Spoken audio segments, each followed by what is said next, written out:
Alright YouTube hello, thank you for watching. Today my micronta died on me. Well, actually it died probably about a month ago after I revived it. It was real good for a while, and then last time I tried to use it, it was DOA. So kind of bored today, and I thought, well, maybe we'll try to figure out what happened on this thing. So the battery check is okay.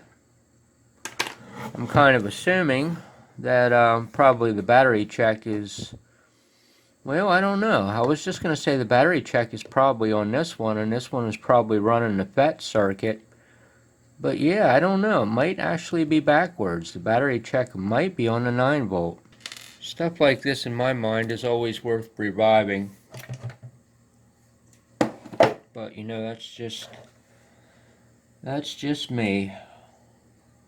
Alright, simplest of explanations. All things being equal, the simplest explanation might possibly be the right one. Well, I know all the batteries are good. So obviously,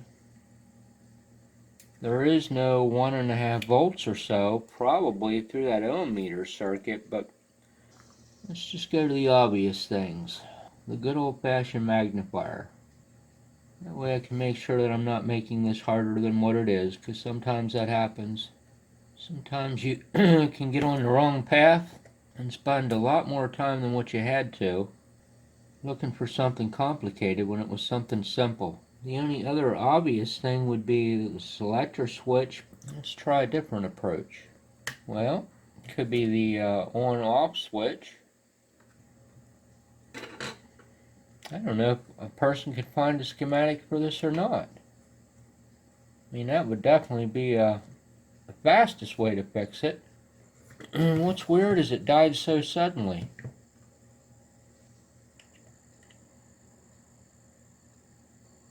Looks like these 9 volt leads come up to somewhere around right here on the board. Looks like the negative might be right there. The positive might be right there. Yep, that's them. So I guess the question is first, it's like there's a severe lack of current through the ohm meter circuit. Because if I put it on 100,000 ohms, I do get a little bit of deflection. It's just like there's not enough voltage from that 1.5 volt battery through the meter itself and through the switch and whatever else is in there to make that meter go up. It's suffering from a current loss somewhere. Let's try taking the switch off of it. See if that helps with any clues. I do notice that the 3 spring contacts, this one sets the highest, this one sets the lowest, and then this one sets somewhere slightly above the lowest. I'm wondering if that isn't the problem. Maybe I just need to tweak these guys up some. Kind of makes sense to me anyway. I don't know.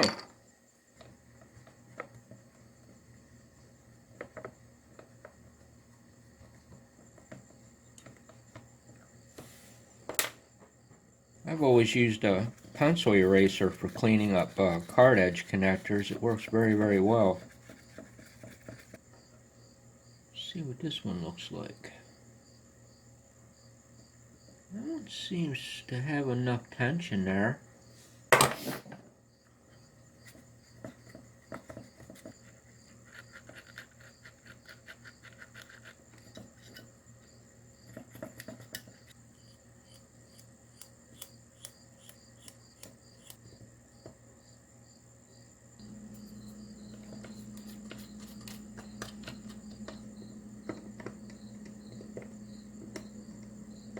Well, cross your fingers and hope for the best.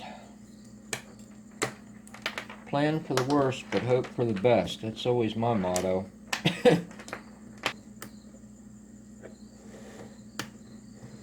Alrighty, here goes nothing. Huh. Didn't do nothing.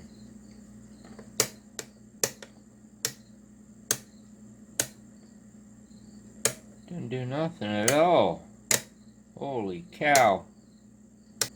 Same thing, a little tiny bit of deflection on 100K. This is probably going to be just about impossible to see because I'm dead set on this is a broken circuit in that 1.5 volt battery supply. So right there's a negative of that C cell, comes down right to there, and then it goes into a leaf switch. Can't even really see into there. Actually, it was hard to even see that there was a leaf switch there. Actually, there's several leaf switches down in there. There's one on this side. There's also one down here on this side, which right now is open. But this leaf switch up here on this side, I can't see the bottom contact on it. I'll be darned.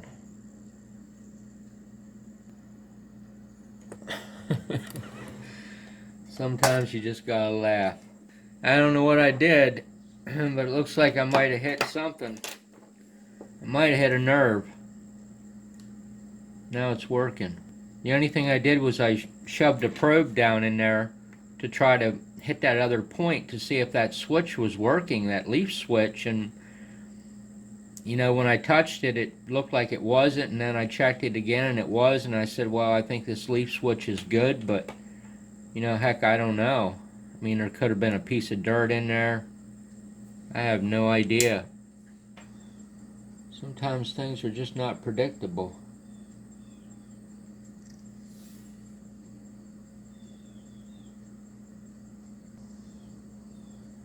There we are. 15 ohms right on the button. Let's try 6.8.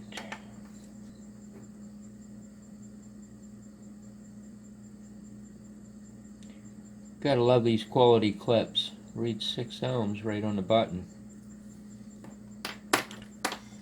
Good old-fashioned eBay merchandise here. 10 amp Mueller clip. That's what they tried to tell me it was. Bad part is, not only did it happen once, it happened twice. Two completely different people advertising Mueller clips, and they're not Mueller. They're basically spray painted, so they don't conduct worth a shit. Sometimes you hit them together and no electricity even passes through them. But yeah, okay, well, I fixed something. I don't know what I fixed. This stuff here's, you know, hate to say it, but it's next to worthless. But it really does depend what you use it for a little bit. I don't know if it had anything to do with this leaf switch or not. Can't prove anything at this point in time.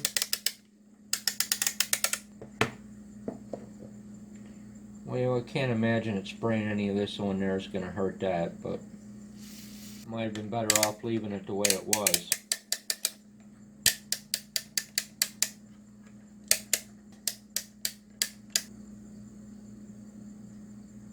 Still works when the alligator clip actually makes contact. That's definitely the alligator clip. It ain't that. I can guarantee you that one. It ain't that banana plug. Because I know who made them. You know what? I wonder if the continuity works on this. Never tried using the continuity on it since somebody dropped this off at my house here.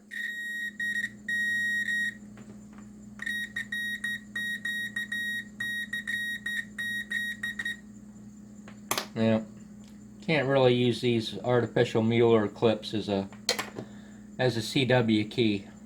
They don't conduct electricity too well.